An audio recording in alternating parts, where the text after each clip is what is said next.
everyone. Welcome to our episode number two. Thank you again for coming and joining with us in this podcast, Sugar, Spice, and Everything Chaos. And I'm your host, Anne, and I have my beautiful co host, Pauline.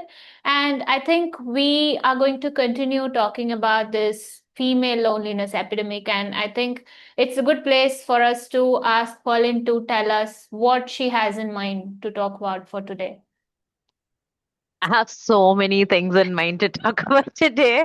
But to begin with, we're going to talk about this idea or this sort of construct called misogyny. What do we know about misogyny? So, misogyny is basically this deep seated hate that you see people having for anything that's related to femininity or womanhood, right? So you will see this sort of attitude coming up when people think about the color pink, think about things, anything that's related to, the human female experience.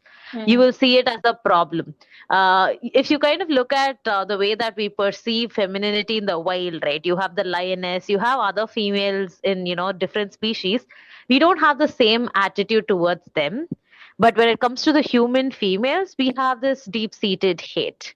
Um, what's your experience with misogyny? And let's talk about our experiences with misogyny first, and then we'll get into the female loneliness epidemic and how these two things are related.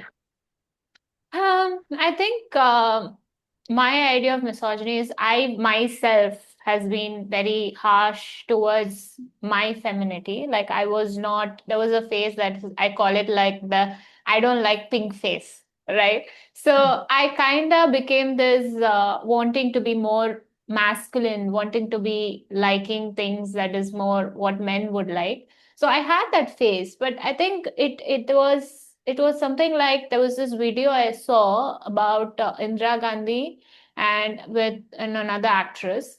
So when being told that they told Indira Gandhi that you are not like a woman, you are like a man. And then she's like, that's not a compliment. And I am not happy with wanting to be associated with that statement.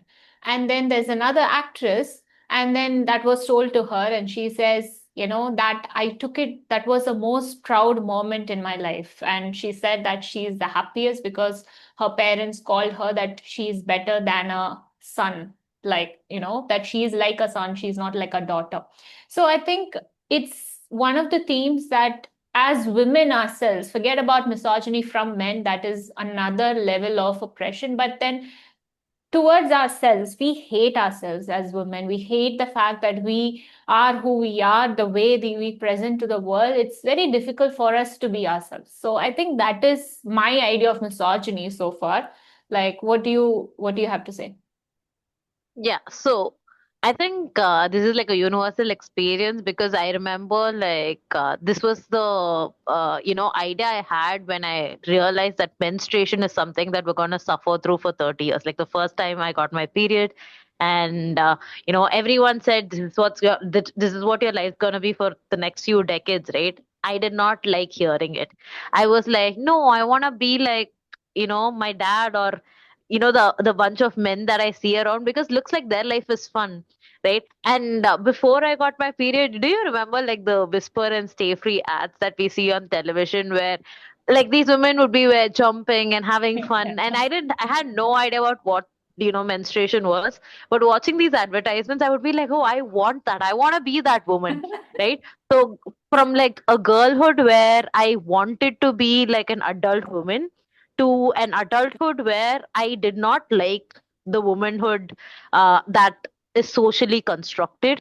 I Mm. think right now I'm at this point where I'm learning a lot of things and unlearning a lot of things and relearning a lot of things from my girlhood. Like I really like I think most of the things that I learn are basically like my younger version's wisdom Mm. where I have to reiterate myself because like I think we were just human when we were, in our pre-puberty period, and then suddenly so many social conditioning happened, and then we had to internalize this sort of hate that we have towards uh, women, right?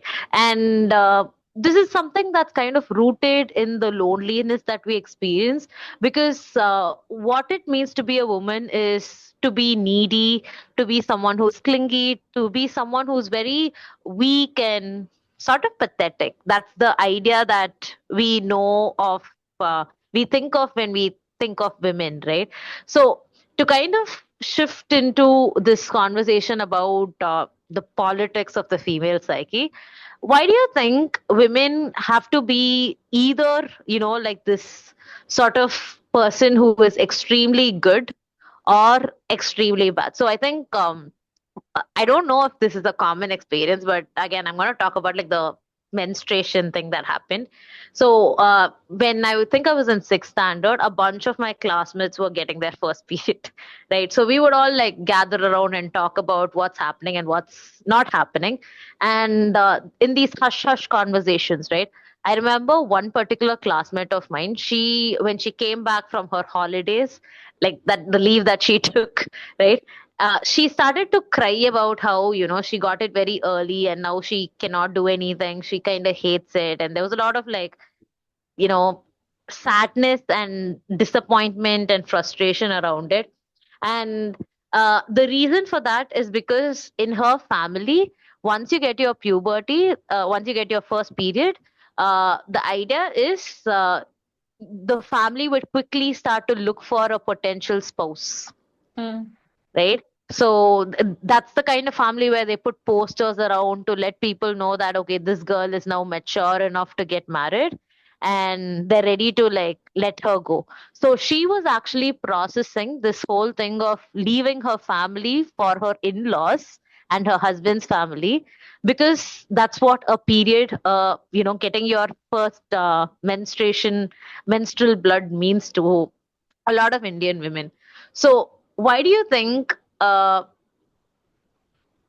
rather, how do you think you can kind of connect these two and disconnect these two to kind of become a little bit more human in the way that you live life, right? Do you understand my question? Because as much as these are things that we don't think about, this is the social conditioning. Unconsciously, subconsciously, we're processing ourselves this way. How do we kind of extract these two things apart?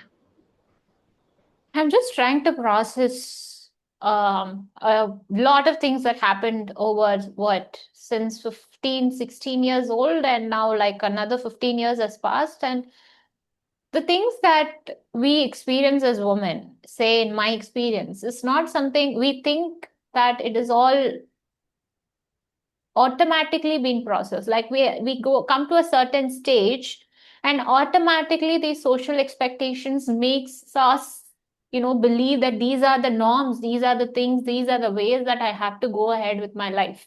Right? For example, I think I got my periods in a very small town. So I was doing my ninth to 12th in a small town. And I think I was the last one in the class. And everyone in the class, because it's a small town, they used to take like 10 days off. And they had all of these rituals and procedures that they were doing. And they used to come and tell us, like, you're supposed to take raw eggs and oils, and has to be kept alone and inside like a cul-de-sac, this like a tent. And then there's like they've been, there's like a function that's happening, and then everybody comes and says. So I felt like when I heard those stories, I felt scared.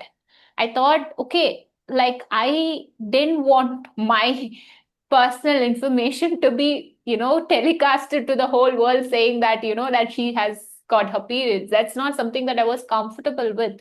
And also the fact that I didn't wanted to go through that sort of a, it's social isolation, or these I don't know, I felt it was unhygienic to eat raw eggs and stuff like that. And I felt like, okay, this is a part that I don't want to reach. And when people were, isolating me from conversation because I didn't yet get my periods, I was actually happy.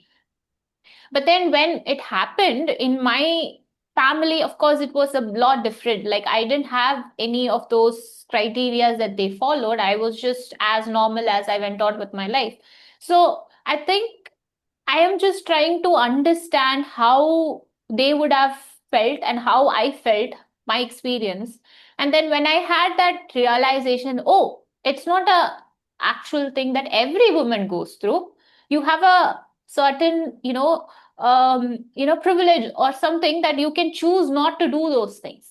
Like in my house, they did give me a good food. But they gave me like proper eggs and nuts and all of those, which is cooked, right? And I didn't had to follow the procedures, and I was so happy that it didn't happen to me. And I had my some of my classes, like my in my church and stuff like that. I had to go for my classes. I was in the middle of it and I got my periods. I just went the next day. I didn't have to take a break. So I felt very free.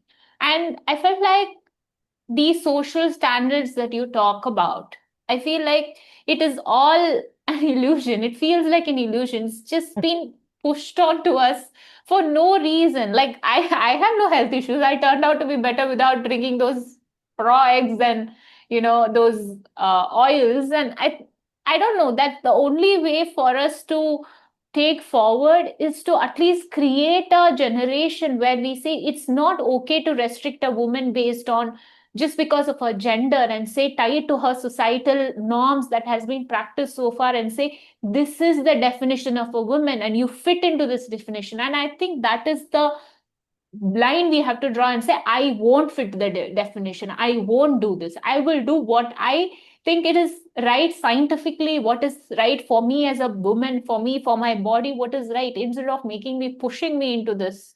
I don't know. That's what I feel. What do you think? Yeah. Yeah, I kind of exactly, right? So you see that we never really hated being a woman. We hated what society did to us because we identify as women.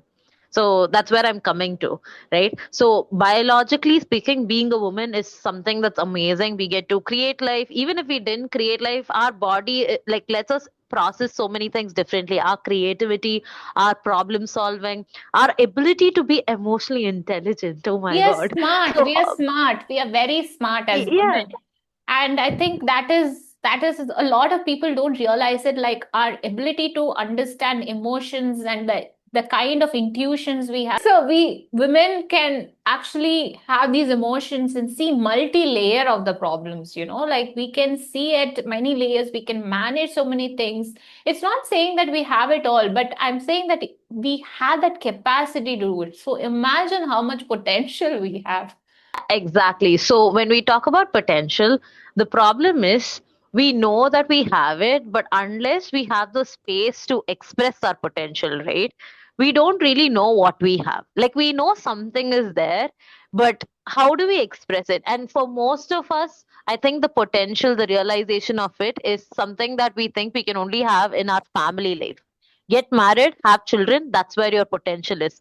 So if you look at like theories from psychology, right? I think this is one of Freudian perspectives where he talks about how you need to move from like your phallic pleasure principle to the genital, reality where you basically, if you're a woman, you have to give birth to a son so that you feel more fulfilled in life. Like he talks about this thing of penis envy, right? And this is again problematic because like what it says is a woman is never fulfilled by herself individually. She needs something to kind of make her feel masculine or like a man so that she feels a little bit more comfortable. And I think uh, for the longest time in the modern history, right, we've all been chasing that. If you look at the recent trends with like the girl boss culture, right? We're all kind of thinking like men, where we know how to think about investing, we know how to think about educating ourselves, we know how to think about uh, basically building businesses and I don't know, just we don't really tap into so much about community connection, the female intuition part of it. A lot of female influencers even talk about, being exhausted after a point in their career that they need to have like a mental health break and then they go off for a while. So this just tells us that uh, you have something to say. I can see you thinking. Yeah, yeah. It's just it's just when you say this boss babe culture and so there's only two things in the world. Let's just set it there, okay? There's a Hmm. standard of definition for a woman that if you fit into that framework, then the womanhood or the femininity where you want to feel all of those or use all of your feminine qualities makes sense currently within that female definition, societal standards. And there is a male definition, which is the male dominated male system that is there, where you are thinking about making money, getting ahead in your career and financially independent and being strong and brave and basically all of that male qualities, right? So there's no in between between these two, so you either fit here or you fit here. But these modern Yeah. women have realized that this particular standard that has been set for women has been so messed up and toxic that the only other way to get out of this toxicity is to fit into a male system, right? Yeah. So there's no system for us to say that, okay, I am going to be that feminine girl and take care of my community, be in touch with my nature and intuition, and have that lovey-dovey, all of those emotions, play have a place to explore and use my emotion. But no, like nowadays women don't cry, women don't express, women have become like literally like shut down completely. And you can see that even in workplace, that women are more emotionally numbed and suppressed than men. So I think Yeah. this is what is happening. I think we don't have a system for us to Exactly. express. Exactly. So, if you follow social media trends, because I do, I think the first system that you're speaking about is the trad wife system, where they talk about femininity and they say you have to be a stay-at-home wife because that's where your heart is.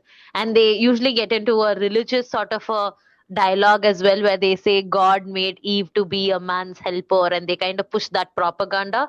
And the Hmm. other thing is the hyper independent woman who is basically productive 24/7. She buries herself into her workaholic life just so she can numb herself from all the feelings that kind of come up. So you will never see her, upset or processing something emotionally. She's always like doing stuff. So she's very inspiring to a certain degree, but also it's very unrealistic. Like I'm very curious when I see these people to especially something to do with like their health related concerns, because I think there are influencers that kind of come up with their own brand, right?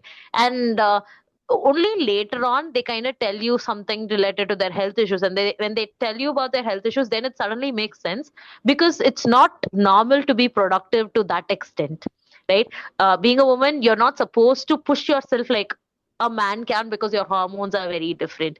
So coming back to this dialogue of like having two options and both those options are shit options, right? So what is the way out of it? And what does psychology, tell us? Like the body of literature in psychology tell us about why this is happening to women, why this mentality exists in the first place. So this is like a popular concept. Again, it's a very Freudian concept. Have you heard of the Madonna whore complex? It's a pretty No, popular. no. Okay, so splitting, Yeah, the like defense the mechanism. little diagnostic splitting. Yeah. Like the So multiple split. personality splitting. Oh no, no, not the multiple personality one. Like the borderline personality one. Okay, okay. Okay. Huh. So basically, splitting is something that happens when the same person is both some sort of a hero for you, and the same person is some sort of a villain to you. So you're not able to see that person as having both these qualities. You're supposed to see that person as good and bad, but you see them as good or bad instead, right? Hmm. So sometimes you kind of villainize them to the point where you hate them. Sometimes you kind of give them a hero sort of a label that you glorify them. You see them as like godlike, right? Hmm. So you see that with women, a lot of women that we have hanging around us, it's very hard for us to humanize these women around us. We either see them as like a whore, which is like, a woman who's just greedy and bad and selfish, right? Hmm. And on the other end, you see her as this goddess, like this. She's a virginal person. She is so pure. She is so innocent, right? Innocent. But Oh, if you yeah. look, Innocent yeah, is the yeah, like word, she, keyword. yes, she's so naive. She's so ignorant. But like, we will not use those words. A woman, an innocent person. That's what we would frame it as. But if you look at it for men, right? You don't have innocent versus sex addicts. Like, you don't split men like that. So when we talk about male sexuality and male sexual needs or emotional needs, right, we think it's normal for them to have sexual needs. We think it's normal for them to have ambition. We think it's human for them to have these things. Likewise, when you see a father taking care of his own child, we see that as like a very nurturing figure. We don't immediately say, oh, he's this, he's that. Like, it's just that, that person is humanized. So you don't place that sort of heavy expectation on a man, either to be like a sinner or a saint. A man is just a man, right? So it's easier to be a man, it's freedom to be a man. But when you see what it means to be a woman, it's very complicated. Like you said, you can either be a saint who doesn't think about men, who's a nun who's just focused on her work, or you see her as this family motherly figure who is, into whatever. So like, why can't we see women as people who have different needs at different points in time, who are complex, who are annoyed sometimes, who are happy sometimes, who have their mood swings? Why is a woman having a mood swing seen as a personality problem rather than a situation problem? Do you understand what I'm saying? Like, Yeah, if you yeah. see a man getting upset, you say, oh, he's having a bad day. Leave him alone for a little while. But if you see a woman having problems, you say, oh, she's a bitch. Like, very easy to throw that at her face. We Hmm. don't think, okay, she's probably having a bad day. We don't sit and stay curious. Rather, we just throw it at her face. And we immediately get into this thing of like, yeah, she is moody that way. Hmm. We attribute it to her personality. So how do we navigate this internalized misogyny that all of us have somehow done to ourselves? Yes, society started it, but now as adults, right, we have this chance to unlearn it and become better people. So, how do you actually go through that? Because one of the reasons we are so lonely is because we are so hateful towards ourselves. We are I so think one of the unkind. reasons we are lonely is because it's, see, you I told about the two systems, right? You think that women who are choosing to either of the system, do you think that they are okay with staying in that system? Of course, there's natural womanhood or the natural femininity, the natural needs will always come out, right? As a, it's not the only way to survive is by suppressing who we are as women. And what happens is that dissonance, like I have chosen this life and I am this person, and I am not both, right? So there's this dissonance, that uncertainty and that feeling of, not being enough or not being who we are, because as society we are condemned as per, so, and in whatever we do we are not happy. So it makes us question, like, even those women who are traveling these days and who are doing all those content where they are independent, they are happy, they quit their job and they are just living on their own, and people look at those people as like, somebody who's like, like a, the cream layer or the extremities, like they are not seen as something that is normal part of society. They are seen as women who are not normal, right? Like, I wait, it is very lonely because, see, I'm just talking about myself. It feels very lonely because you are going out into the world, doing your work, being like alone and being that, sort of like the, breadwinner of the family, taking on the man's role, and you're taking care of your own needs, traveling everywhere, regardless of how our society is unsafe for women, and you have to be responsible for who you are. There's no, the accountability is to yourself. It feels lonely because there is no opportunity or space for me to be me. If I cry in front of my colleagues, it is going to be, they are going to look at me as somebody who is like weak or who can't be trusted. And I don't want that. If I'm going to cry to my friends, of course they're gonna, accept me. If I cry to a different set of people, my parents or my family, they are going to say, okay, that's because you're a girl, you can't handle this. And like, what do you expect a woman to say? Everywhere she goes, they are telling all sorts of labels. And how do you think that she can survive in this whole world? It is lonely. Even a woman doesn't understand another woman. I agree with all of this. And I think that's the reason we're talking about this in this conversation today. Uh, I think before we try to understand other women, it's important to understand our reality first. So even when you are vulnerable with others, right? Let's say the example you gave, actually, it's reminding me of something that happened at work in the previous semester for me. So, I recently lost my dog, right? So that was a very, I don't know, it was a very sad thing that I had to process, and it was a lot for me.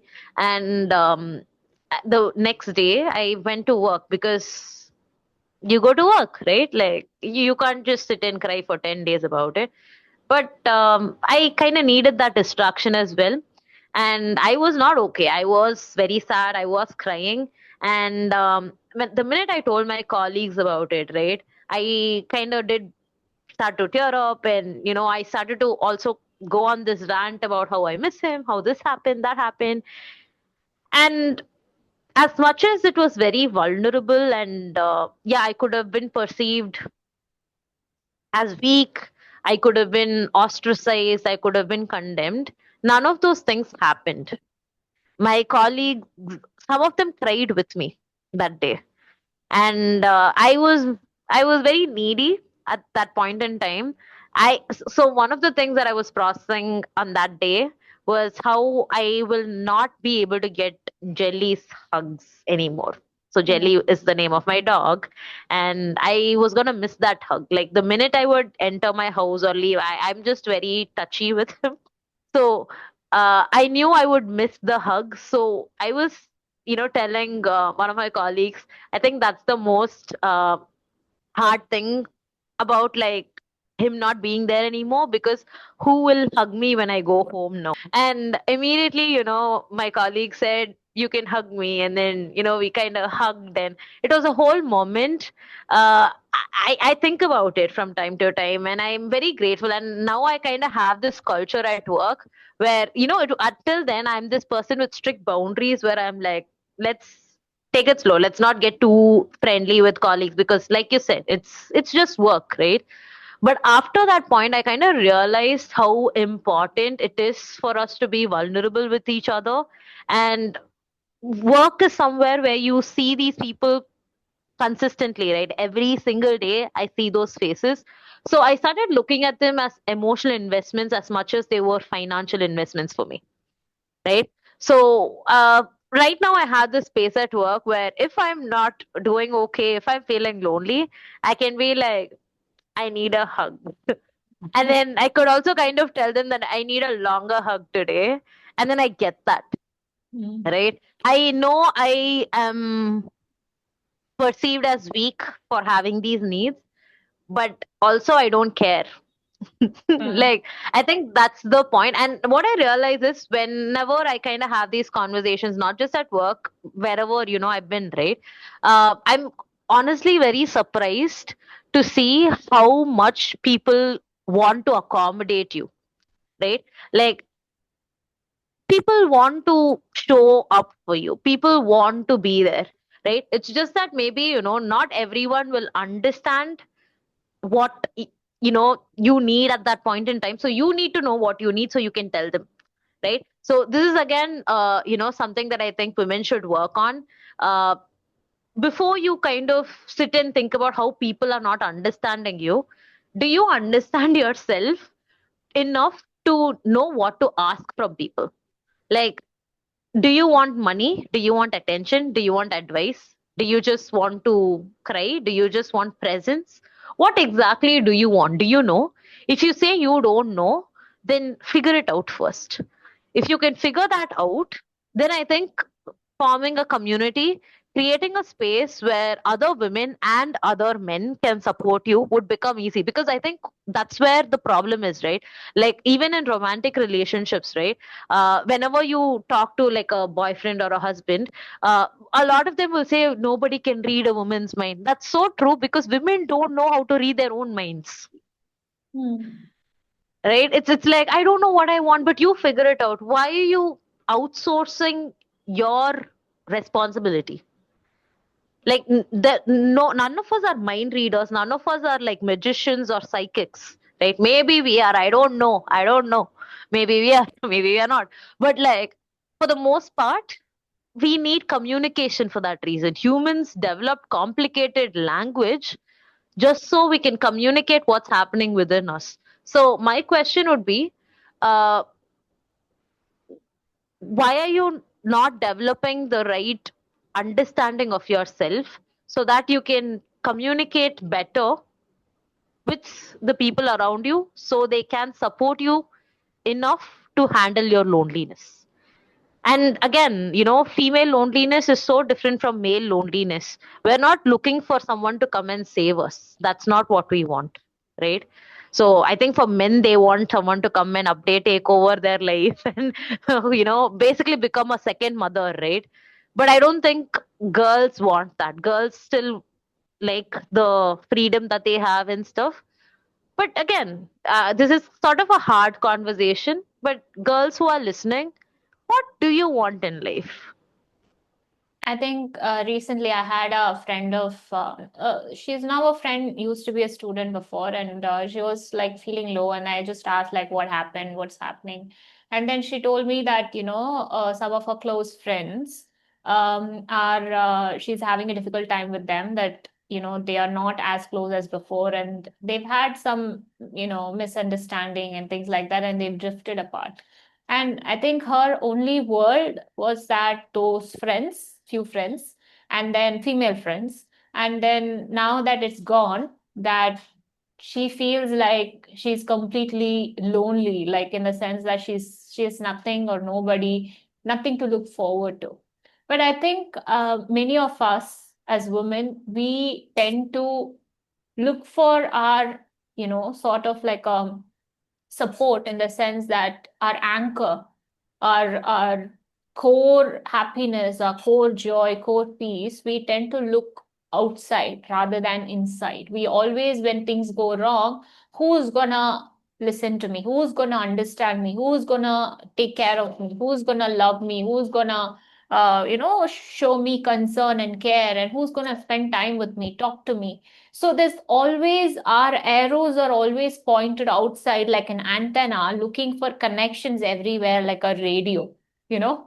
But then most often we realize that we, despite of doing that, despite of getting that antenna and probably getting some connection as well, we hold on to that connection completely, be it female friendships, be it one friend, few friends, or be it your parent, your sibling. There's this complete devotion to this particular relationship, like even in friendships for that matter. So I think it is important for you to have that space within yourself and say, point that arrow towards me. Where can I hold on to myself? Where can I find joy with myself? And also, not, I don't know, it does not seem healthy to invest in one relationship and take everything from them. Even in friendship, say for example, we had that conversation, right? So like you said, you need to know what I want. Like, I know a particular friend is nice to go and have a coffee with, and we will probably have a good time. I know a friend I can just talk to about when I'm having a breakdown. I know a friend that I can call and rant and gossip and do all of that. You need that, spread. Because see, all of us are different people, all of us have different qualities, and every need can't be fulfilled from one relationship. So I think it is important as women to put your antenna towards yourself to cure that loneliness. Secondly, I think one thing I started doing is going to random females and asking them to be my friend. And I think when I look at them and I talk to them, I consciously try to understand them and treat them as a human. Like I try not to judge, because normally and naturally judgment is something that we do. Like whatever choice a woman makes, whether she chooses to be single or she chooses to be in a relationship, whatever she does, the natural reaction is to judge her. So I think I do this exercise where I talk to them and then I try to understand them, what their world is like. I'm extremely curious of what that particular person is like. And I think making friends with them and doing all of those girly things and having that space to do those girly things is something is also going to cure your loneliness. Because as much as women, we might, when if you don't talk to us, if you don't talk to each other, we look like a man, unapproachable, bitch like, and all of that. But if you actually come and talk, we are actually, all of us women are inherently nice. So once we get that connection going on, you will see that there are layers that she is feeling, whatever you are feeling, and that particular connection and bond will bring all of you close together.